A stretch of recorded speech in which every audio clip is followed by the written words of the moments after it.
I am not a disruptive North American here, come to royal up descent within the Church of England.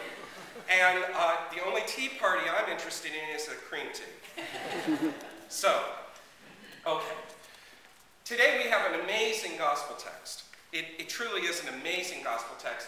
And it may, in fact, be, we who grow up in the church, and I'm sure many of you did, we become accustomed to hearing these stories, especially if we've heard them since childhood, and to not think about what we're hearing. How many of you realize that what you just heard Heather proclaim was a ghost story? No hands. I see no hands. It was a ghost story. The disciples have just heard about, the context is the disciples are presumably in their upper room locked away, and these two people who are never named, who are on the road to Emmaus, have had this miraculous experience of the risen Jesus, and they have rushed back. And if we do something that isn't completely honest, and we think about all of the Gospels, or the Gospel of Mark and the Gospel of Matthew, there are other stories that they have begun to hear about the risen Jesus, and they are sitting locked away, and I might argue with a great deal of incredulity, going, what is this all about? That's the picture we have. They're grief-stricken. Jesus is not the Messiah they thought he would be. Jesus is not the person they thought he was. Jesus has died an ignoble death, and now his body is missing. And fanatics are talking about him being back. And in the midst of this conversation, one might even think that it might have even involved some arguing. The risen Lord appears and says, "Peace be with you." And they think it's a ghost. Right out of Stephen King. And they look at them, they look at him, and they don't know what to think. And he tells them that he's not a ghost, and he shows them his body, which is a way of saying, which is not simply showing the marks of the crucifixion. That would just add to the phantasmagoria of the moment. No, to show them that he is really there with them. And still some questions. And he says, "So do you have anything to eat?" And he eats a piece of fish. And then begins to talk to them about their mission. That it's no longer time to be grief-stricken. It is no longer time to simply be bound up in their own feelings, their own desires, their own wants, their own needs, but to begin to think about others. That's the story we have. And I won't project this onto you. I'll talk about my own faith journey. I've been a priest for 17 years. I've been a Christian my entire life. And on my best days, there is a small voice that whispers in the back of my head. And on my darkest days, it shouts at me, ringing in my ears. It says, "Come on now. Really?" This story today is exemplary of the tension we as modern people have to live with to be people of faith. By all the standards, and I don't care how old you are in this room, you all fit this. By all the standards that we have been formed by, that we grew up with, that our teachers and our parents and other persons in our lives have reinforced again and again and again, we were taught that when something dies, it doesn't get up again. Right? A 5-year-old knows that. We were also taught that if it's not measurable, i.e. verifiable, and it's not rational, then it's suspect. We were all taught that. I was too.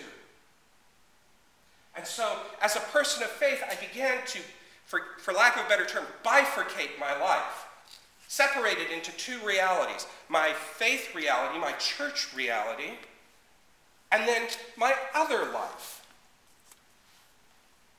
And within the context of church, I would say, I was ashamed to say to you, although I wasn't all that ashamed in the other context at the time, I'm ashamed to say to you that if I were to put those two lives on a scale, the balance would go to what we might label my secular understanding. Because 98% of my life was shaped and formed in that environment.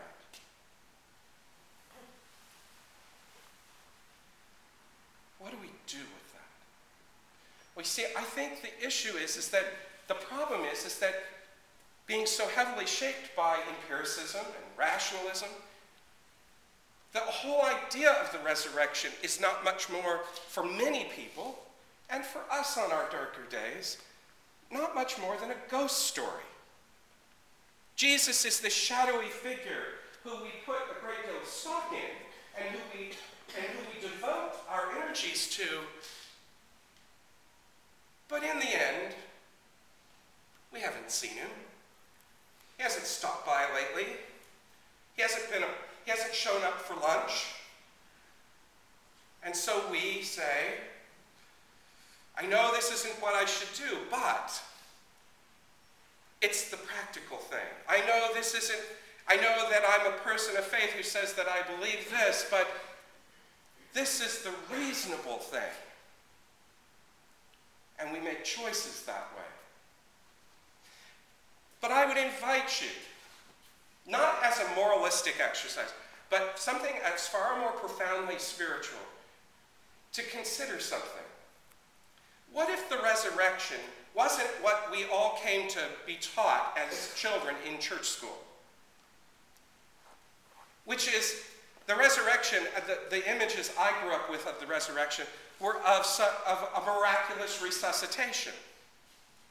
And I'm fond of saying that the image, if we were to put it into modern contemporary language and put it on the television set, would be the image we would have is not of bright lights and Jesus miraculously sitting up. We'd see angels rushing into the tomb with paddles and cardioverting Jesus back to life.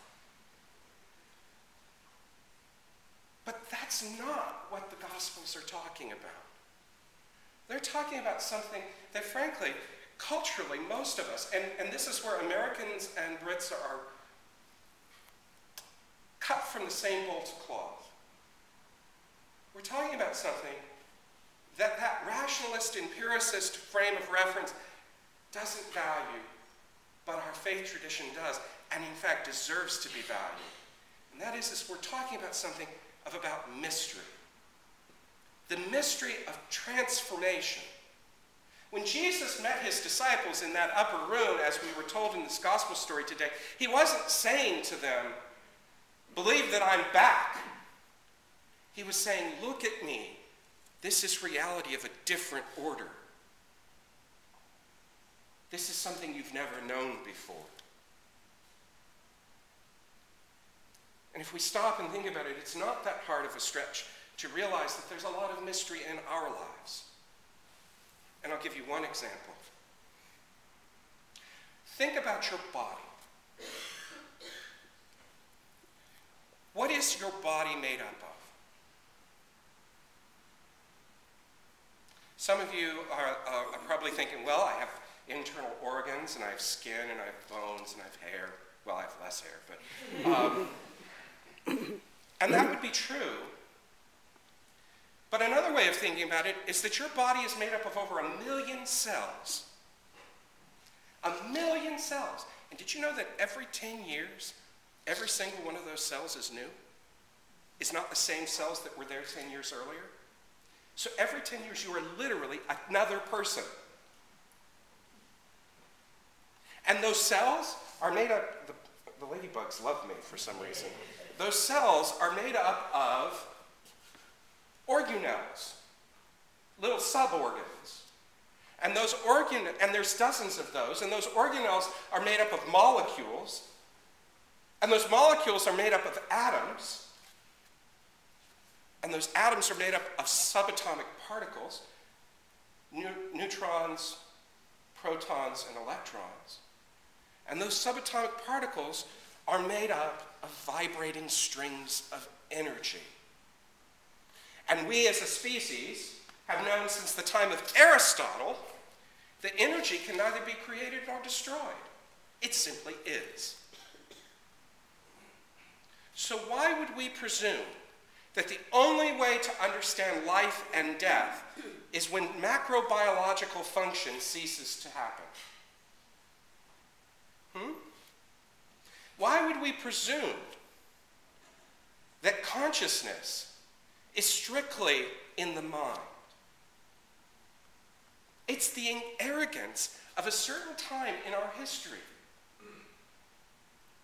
that says, and we were having this conversation the other day, that said that frankly, 250 years ago, they were having the same issue, which is we've made the universe an incredibly mechanical reality, when in fact, there's so much in our experience that defies a mechanical definition. What would it be like to delve into, in a way that doesn't reject what we've learned, but delve into the mystery of who and what we are and the reality of the presence of the divine in the midst of all of that? What if resurrection is not resuscitation, but in fact transformation? Now that's an amazing idea. Because what that means then is that what we have in this story isn't just an event which happened in the long distant past, but is in fact an experience that the author of the Gospel of Matthew is inviting us into, to recognize on this day, in this place, and frankly on any day, in any place, the risen Lord may come to you and say, "Peace be with you." But it won't be the historical Jesus in some miraculously resuscitated body. It will be Christ in the face of the person sitting next to you. It will be Jesus in the compassion of a stranger. Whether that's someone being compassionate to you, or quite frankly, you being compassionate to someone else. The living Christ is in us and around us and with us. Not as some empirical reality which reduces Jesus to nothing more than a ghost story, but in something far more profound and far more real. Something that we can in fact base our faith upon, that doesn't make us live in this divorced, bifurcated, split, dissociated reality. Something that makes the street and the church one place.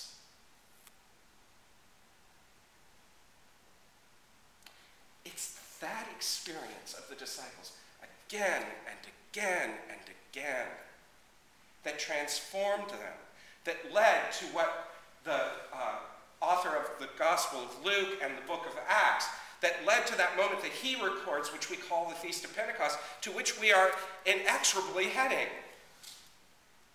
And it is the hope of that experience for us that allows us on a day like today, which we will do at the end of the service, to proclaim, as we did on Easter morning, Alleluia, Christ is risen. He is risen indeed.